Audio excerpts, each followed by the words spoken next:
How's it everyone, Grant here, and welcome back to the channel. Today I'll be unboxing the newly released ZTE Blade X Max. It's currently available exclusively on Cricket Wireless for $150 or $100 if you port in a number. And to me that's an amazing price for what this phone is bringing on paper. Other similarly spec phones are going for about $200 or more on other carriers, so I think it's a pretty good deal. First off, I want to thank ZTE USA for providing me with this review unit. As I'm not a Cricket or AT&T customer, I probably wouldn't be getting this myself, so again, thanks to ZTE USA for making my coverage of the Blade X Max possible. As in all my videos, I'll be giving you my fair and honest thoughts on this device, so stay tuned to the channel. With that said, let's take a quick look around at what I'm assuming is a pretty standard Cricket wireless box here. You've got the ZTE Blade X Max branding on either end there.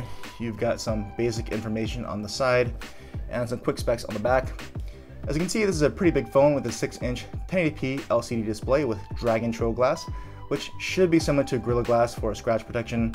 It's got a 13 megapixel rear camera, a 5 megapixel front facing camera.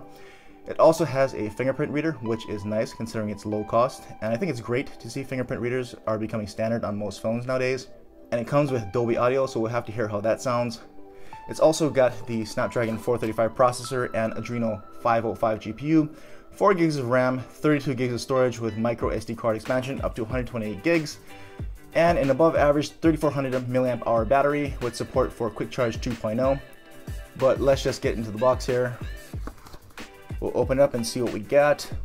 We've got a clear and simple quick start guide. You've got your SIM ejection tool there. It's a pretty thick quick start guide, so let's take a look at this thing here and see what we got. So big I can't even fit it in the frame here. So if you like step by step, there it is. Try to pause that and read it for yourself. We'll fold that back up. And there is the phone itself. Welcome to Cricket.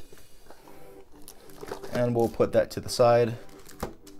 We'll see what else we got in the box. I'm assuming not a whole lot, given that it's probably a budget phone.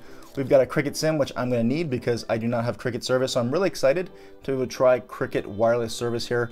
I have not tried Cricket wireless. I've not been an AT&T customer for probably about a decade now. So I'm really excited to see how the coverage is here in Northern California. We've also got some safety booklets and some nighttime reading here. Peruse that for yourself. There you go. And as we thought, we probably got the charging cable here, which is a Type-C USB cable. So that's really good to see Type-C on a budget device here. And we've got a wall adapter. Now this does support Quick Charge 2.0. Let's kind of see what we've got here as far as the output. And it does look like a 1.5 amp wall charger. So if you want Quick Charge 2.0, looks like you're going to have to go ahead and buy one. Quick Charge 2.0 is usually 3 amps, usually 5 volts, 3 amps. So this is a 1.5 volt charger. If you want to be able to charge with Quick Charge, you're going to have to go out and get one if you don't already have one. So that is all that comes in the box there. We'll try to put that to the side and we'll bring back in the phone here. And let's just go ahead and get into the phone itself. We'll take it out of its wrapping here. Welcome to Cricket on the front, and there is the back. We'll go ahead and take off the sticker here with the serial number information and IMEI stuff. I don't know why they do this. I really wish they would just include this in the box. Take that off there and take off the front facing sticker. There we go there. And so we'll do a quick walk around the device here. So we've got a large 6-inch 1080p TFT LCD display. So TFT displays supposedly do not have as good color reproduction and viewing angles as IPS LCD displays like the Zmax Pro. Also supposedly it uses more power, so we'll have to see how this TFT display holds up. On the right hand side, you'll see you've got your volume rocker and power button there. On the left hand side, you've got nothing but your SIM card tray and micro SD card slot. On the bottom, we've got a primary microphone and your USB Type-C port. And on the top, you've got your secondary mic as well as your 3.5mm headphone jack. On the back, you've got your 13 megapixel rear camera with flash, and you've got a fingerprint scanner. And there you see some Cricket branding, which I'm not a total fan of, but I get it's exclusively on Cricket, so you gotta have some branding, but I'm just not a total fan of that. You see your ZTE there, as well as your rear firing bottom speaker there. Now it's a glossy back here, so for folks who are familiar with the Z Max Pro, is more of a matte finish. This is a very much glossy finish. You can see kind of that dot matrix pattern in there, but this is definitely a glossy back.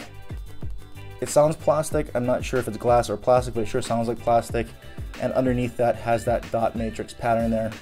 So for those who think the Blade X Max is very reminiscent of the Z Max Pro, we can kind of bring in the ZTE Z Max Pro here for a comparison.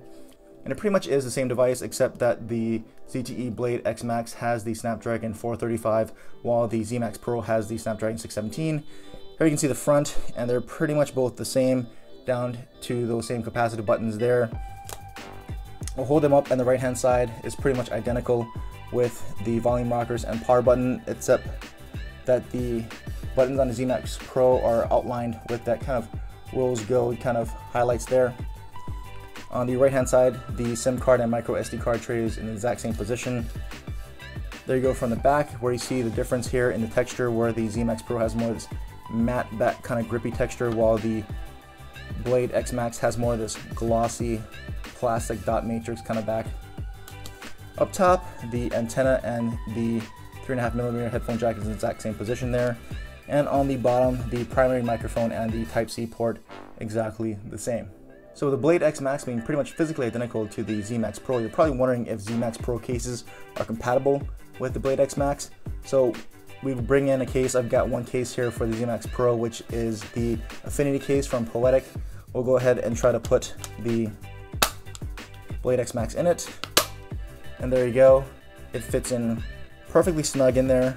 And if you notice, the cutouts are all in line. You've got the camera and fingerprint cutouts perfectly aligned there, down to the single mono speaker in the back there, cutout perfectly aligned. And of course, there's no cutouts needed on the left side. And you've got your microphone and headphone jack cut out on the top perfectly, as well as your primary microphone and USB Type-C cutouts. So it definitely looks like Z Max Pro cases will fit the Blade X Max perfectly. So if you're having a hard time finding cases, or you already have a Z Max Pro and you've got some cases, those cases will definitely fit perfectly here on the Blade X Max. So let's go ahead and fire up the Blade X Max here and run through the setup.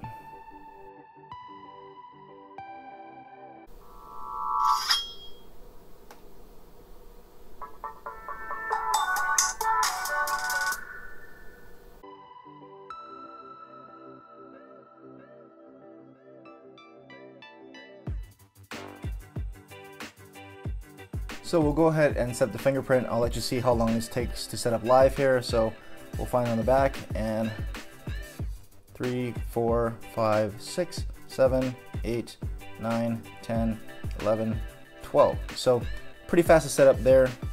And we'll add some more fingerprints a little bit later, but a very quick and painless fingerprint setup. And we're in just like that. So nothing too special about the setup. It's very much stock Android. I just want to pause and show you how fast it took to set up the fingerprint, but nothing out of the ordinary from a normal Android setup.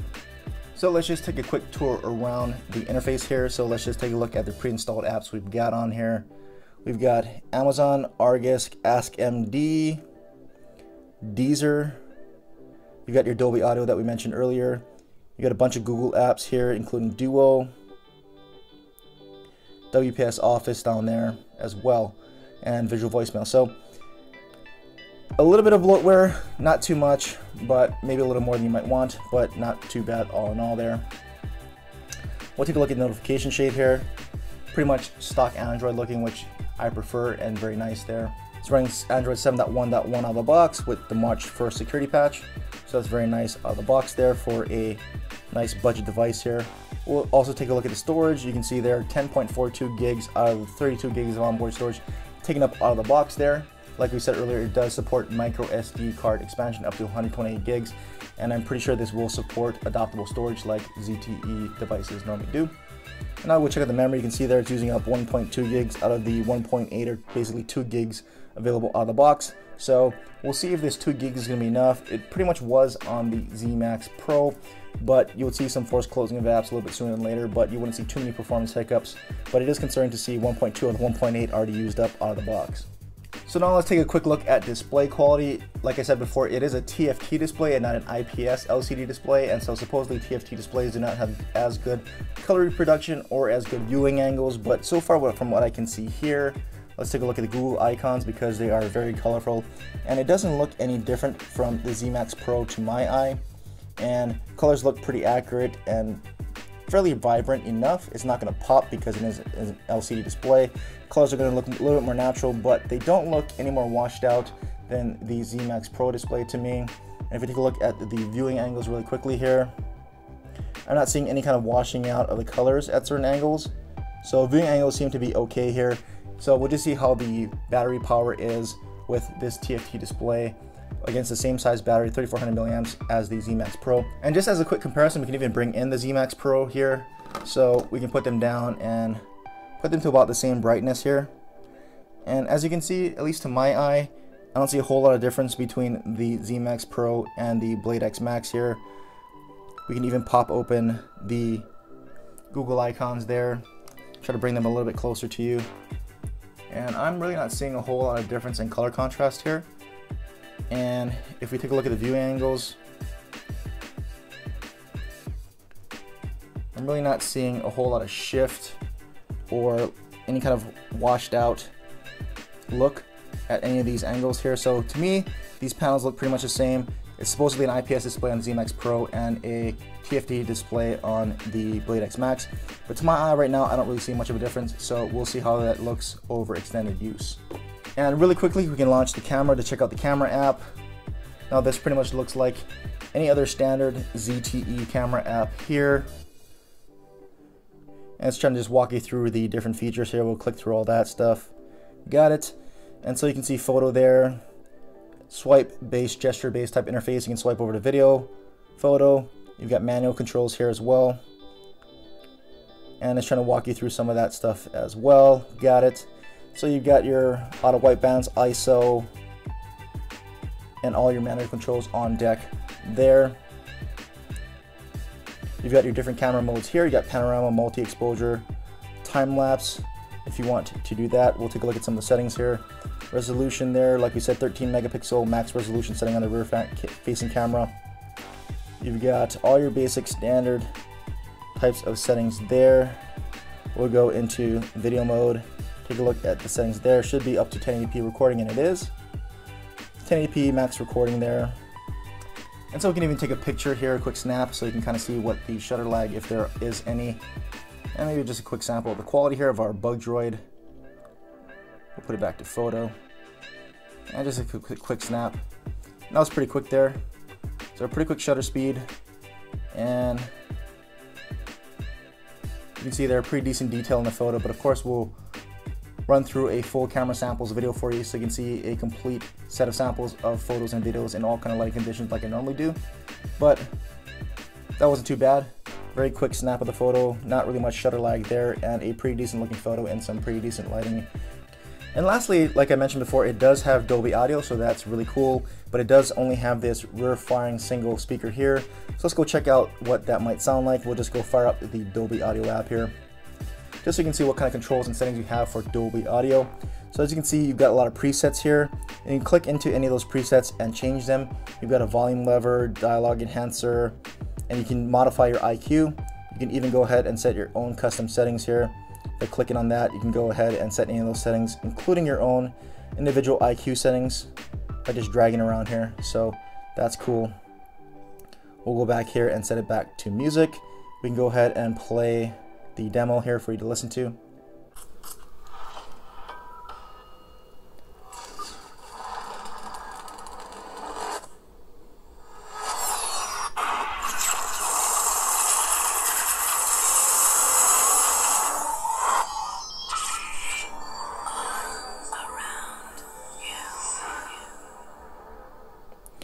So that just gives a quick sample of the audio. Of course, in the full review, I'll give you a better sense of what the audio sounds like, but not too bad for a single rear firing speaker there. So that'll pretty much do it for my unboxing and quick walkthrough of the ZTE Blade X Max on Cricket Wireless. Like I normally do, I'll probably be doing a camera samples video and of course my full review.